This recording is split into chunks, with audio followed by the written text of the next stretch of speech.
Dar vine timpul și vremea când ceea ce a zis Dumnezeu trebuie să se întâmple în viața oricărui tânăr.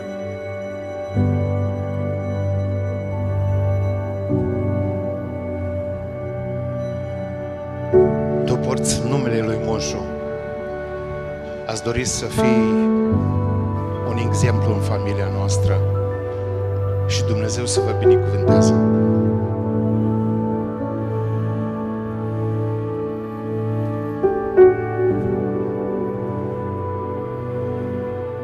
În numele Lui Iisus te rog să aibă un altar unde să-ți plece genunchi și acolo unde te vor chema să-i asculți din cerul tău prea înalt și să-ți reverși binecuvântarea ta, Hristos.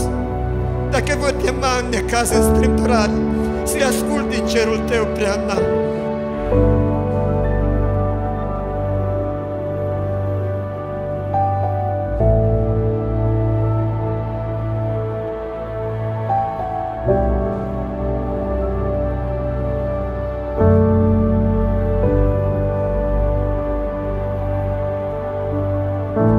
Dumnezeu va fi de partea familiei atâta timp cât Andrei și Aliona vor asculta de Domnul, atâta timp cât Andrei și Aliona vor sta sub protecția lui Dumnezeu, atâta timp cât Aliona și Andrei vor fi unul lângă celălalt și Dumnezeu va fi între ei.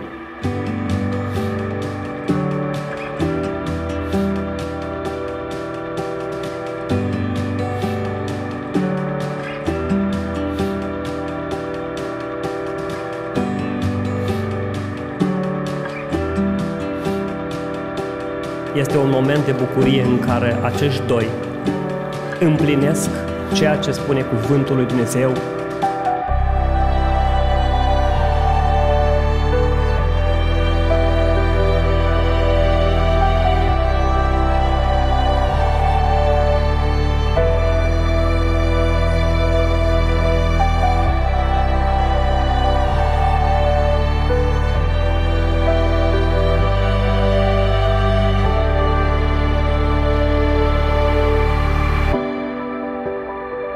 Сьогодні є особливий момент для цих двох молодих, для їхніх батьків. Оці моменти є один раз і на все життя.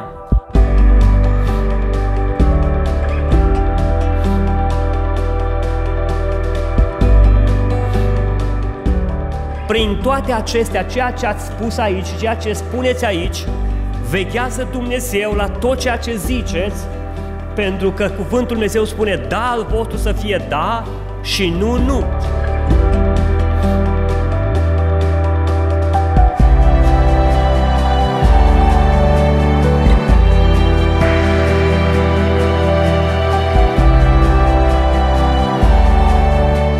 Nu cred că este o mai mare bucurie pentru o familie creștină să-și vadă feciorul și fiica mire și mireasă în casa Domnului.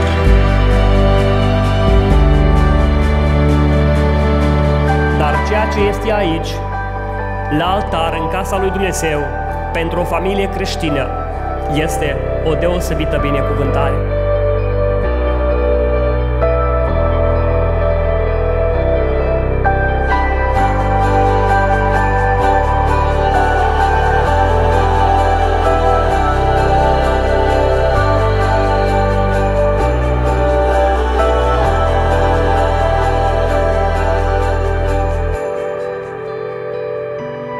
Toată viața împreună, chiar la necaz, chiar la suferință, chiar la probleme, dacă am spus da până la moarte, nu se poate schimba.